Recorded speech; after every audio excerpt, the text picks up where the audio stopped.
Halo sobatku, selamat datang di channel Sobat Movie. Tempatnya review film paling asik dan menarik buat sobatku semua.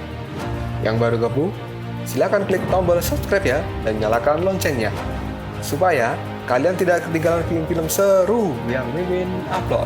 Oke, gak usah berlama-lama lagi, langsung aja kita ke reviewnya. Gasken sob.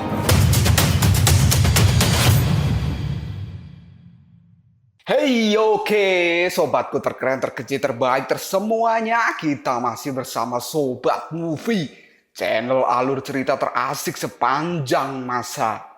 Oke, Kita lanjut bahas chapter 74. Nggak usah caci-cat banyak bacot, kita langsung masuk aja ke pembahasan. Bailang yang telah muncul secara tiba-tiba membuat Yehu merasa kesal karena selalu dihalangi. Dan Yehu berharap bahwa Bailang mati saja. Xiaoyu kemudian khawatir karena Bailang saat ini mengeluarkan banyak darah dari tubuhnya.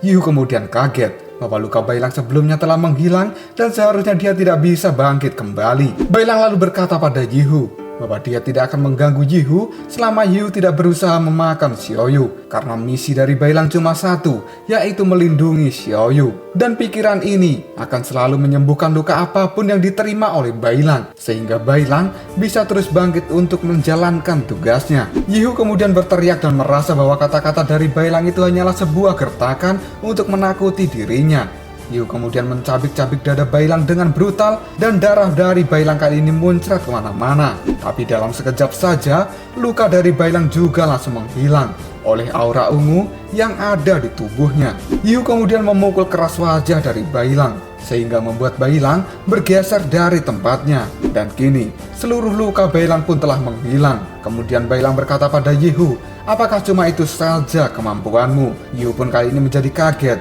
karena semua luka dari Bailang berubah menjadi ungu dan pulih kembali. Dia tidak pernah melihat hal ini sebelumnya. Yehu kemudian menjadi sadar jika tekad dari Bailang untuk melindungi Xiaoyu membuat dia bisa menjadi lebih kuat dan bahkan melampaui Yehu. Bailang kemudian mengangkat tangannya.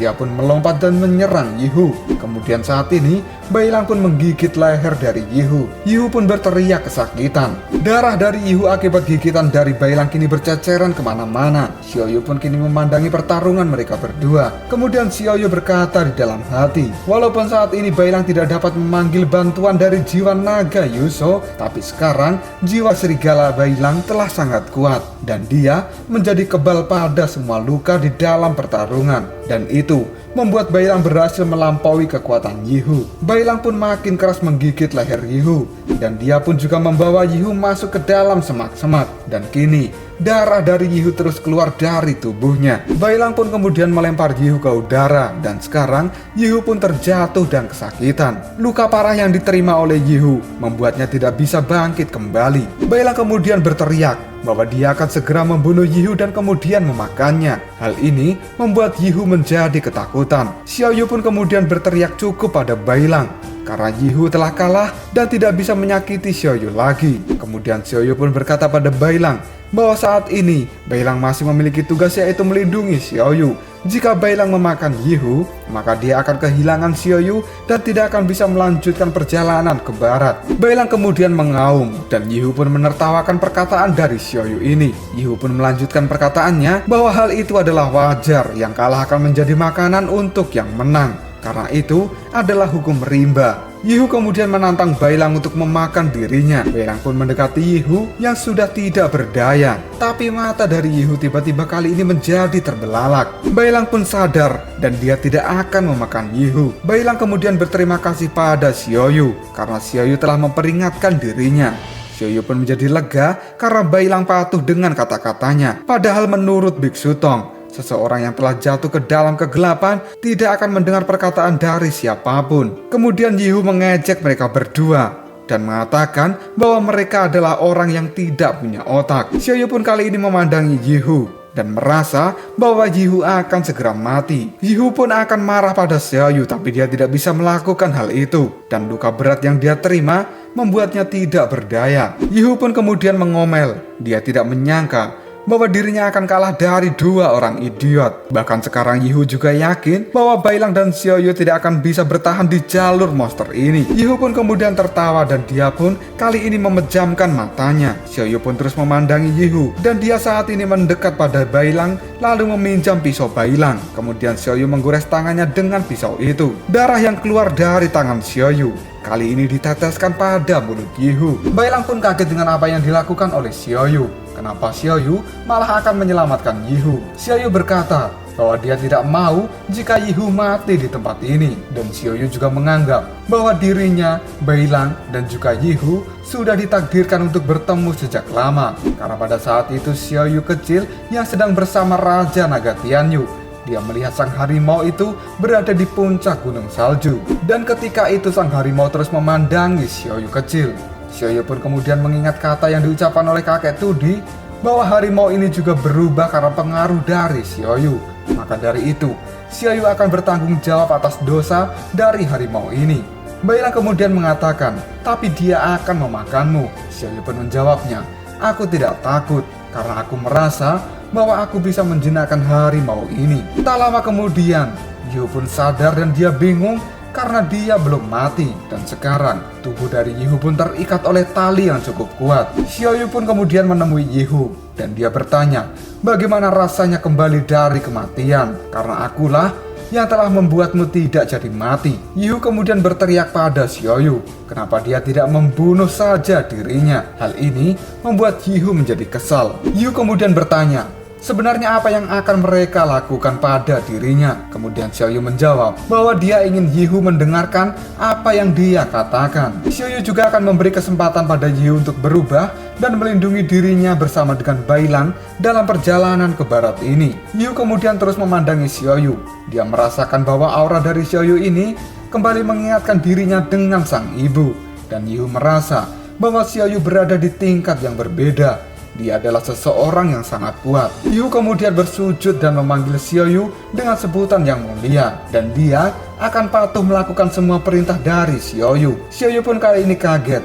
Ternyata dia bisa benar-benar menundukkan Yihu dengan sangat mudah. Bailang yang melintas di depan Yihu. Dia pun mengatakan bahwa namanya adalah Xiaoyu, bukan yang mulia. Kemudian Bailang dan Yihu, mereka berdua saling melirik. Bailang lalu melanjutkan kata-katanya bahwa dia tidak akan mengampuni Yihu jika Yihu mempunyai rencana buruk pada Xiaoyu. Bailang kemudian bertanya pada Xiaoyu, apakah dia benar-benar bisa dipercaya?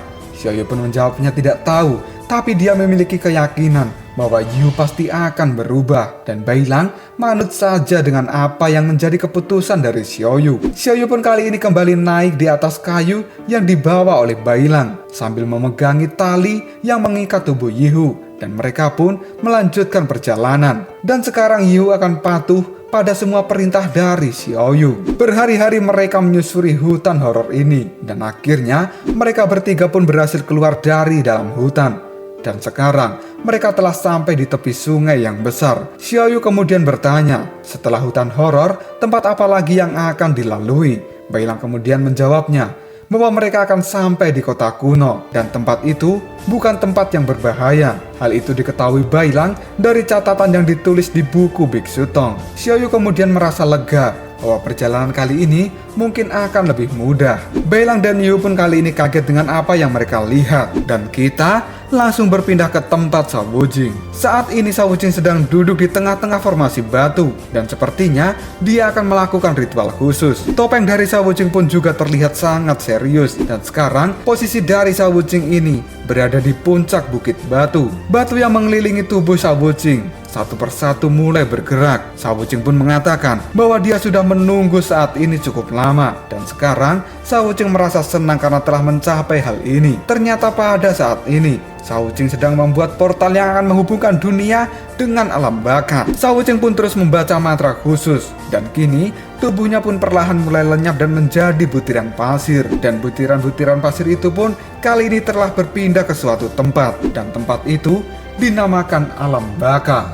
Sesampainya di alam baka, Wujing merasa Dirinya sudah lama sekali tidak berkunjung ke tempat ini dengan menggunakan mantra. Shao Wuqing yang tidak ingin membuang-buang waktunya, dia pun berlari untuk segera menemui admin alam baka dan menanyakan letak posisi dari keberadaan Biksu Tong dan juga Oswei. Tapi tiba-tiba saja langkah Shao Wuqing pun kali ini berhenti karena dia melihat sesuatu yang ternyata itu adalah Raja Alam Baka yang juga menoleh pada Shao Wuqing. Sang Raja Alam Baka kali ini kaget karena Wuqing yang dia kenal telah berada di tempatnya. Raja Alam Baka pun kali ini menyapa Shao Wuqing dan kita berpindah ke tempat dari Subaji. Subaji kali ini sedang berjalan di pegunungan batu sambil bernyanyi. Karena dia kelelahan, dia pun istirahat di bawah pohon kering tanpa daun. Sambil minum, Subaji pun ingat pada Xiaoyu dan juga Bailang.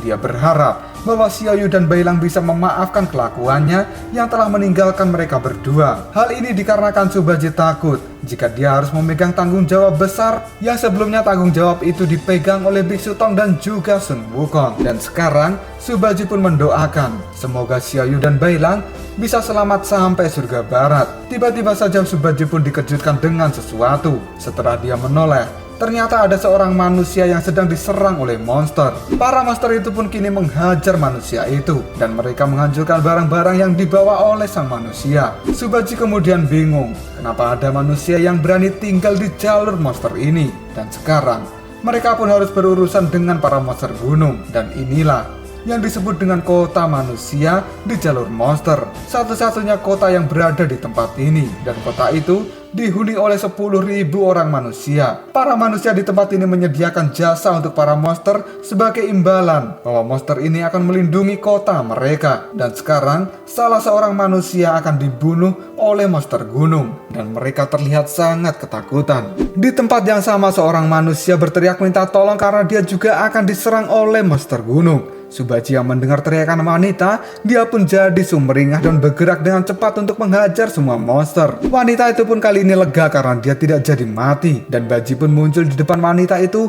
lalu dirinya mengatakan bahwa dia tidak berdaya setelah mendengar teriakan minta tolong dari seorang wanita. Dan sekarang Subaji akan kembali menghajar para monster gunung. Kita berpindah ke istana surga. Prajurit surga saat ini berkata pada Sasin Guanyin bahwa penyusup telah muncul di kuil Yulin dan sekarang penyusup itu telah terkepung. Sasin pun kemudian mengatakan jika penyusup itu adalah Sun Wukong, maka pasukan surgawi tidak akan bisa menghentikan dirinya. Kemudian Sasin berkata pada prajurit surga yang ada di belakangnya untuk segera mengevakuasi para dewa-dewi yang tidak bisa bertarung. Dan Sasin pun juga menyuruh prajurit surgawi ini untuk menjadi pimpinan dari seluruh pasukan surga dan mengamankan posisi mereka masing-masing. Sasin pun juga meminta untuk melakukan persiapan jika ada pertempuran yang paling buruk di istana surga ini. Sun Wukong yang telah muncul di istana surga, dia pun mulai mengamuk dan menghajar para prajurit surga. Lalu apakah yang akan terjadi selanjutnya? Apakah Sun Wukong kembali ke istana surga hanya untuk menghancurkan tempat ini seperti yang dia lakukan 300 tahun yang lalu? Jika kalian penasaran, tunggu aja jawabannya di next video.